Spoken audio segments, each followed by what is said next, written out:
même s'il est à Paris, c'est Yoni Saada. Bonjour Yoni Bonjour Saada. Laurent, bonjour tout le monde. Le Ça va chef du restaurant Bagnard à Paris qui s'est fait une spécialité justement du pan bagna et il arrive dans le studio Coluche justement. Regardez, Alice et Marion nous apportent ce joli pan bagna avec une belle tranche de pain. On rappelle les ingrédients du pan bagna, Yoni, à l'intérieur parce qu'attention, les Niçois qui nous écoutent vont être attentifs. Il n'y a qu'un ingrédient cuit dans le pan bagna. Laurent, je me suis réapproprié le pain bagna parce que c'est important. C'est comme la salade niçoise. C'est comme la salade c'est les deux niçoise. tabous. Bon, après, il y a certaines choses comme la salade niçoise où on ne rajoute pas de riz ou de pommes de terre, évidemment. On est d'accord. Ouais. Là, moi, je rajoute par exemple juste un petit peu de mesclun. Donc, on est sur un pain semi-complet parce qu'il ne faut pas oublier que c'était quand même le sandwich du pauvre à la base, du pêcheur, qui était un pain de campagne qu'on grattait à l'ail et qu'on mouillait parce qu'il était un petit peu rassis.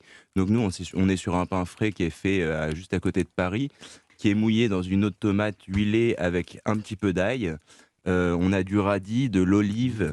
On a des oignons nouveaux. Ensuite, on met un thon émietté, des œufs durs bio, bien sûr, et un mix entre le mesclun et le basilic. Et ensuite, tomates et anchois marinés. J'ai choisi des anchois marinés pour amener un tout petit peu d'acidité et moins de sel. Et je rajoute par contre de la fleur de sel. Mais vous êtes dans les clous parce qu'il y a un seul ingrédient cuit qui est l'ingrédient officiel, qui est l'œuf dur. Qui est l'œuf dur, tout à fait. Surtout pas de riz, de pommes de terre et de haricots verts et de choses comme ça.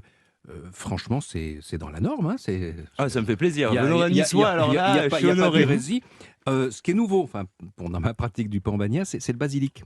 Mais le basilic est totalement chez lui aussi. Mais c'est vrai que c'est une note particulière. Certains disent qu'ils ne mettent que du basilic, d'autres du mesclun. Et moi, j'ai choisi vraiment pour ramener une stabilité de saveur, de mélanger un petit peu les deux et ramener un côté un peu végétal. Mais ce qui est important, en fait, le pain bagna, c'est vraiment qu'il soit mouillé. Mais je crois que vous mettez autre chose aussi, vous avez votre petit secret. Oui, nous on relève un peu l'eau de tomate en fait avec un tout petit peu de citron et de l'ail et en fait c'est comme une vinaigrette qu'on crée avec de l'huile d'olive pour pas avoir le côté trop gras non plus parce qu'il faut pas oublier que c'est un thon qui a l'huile.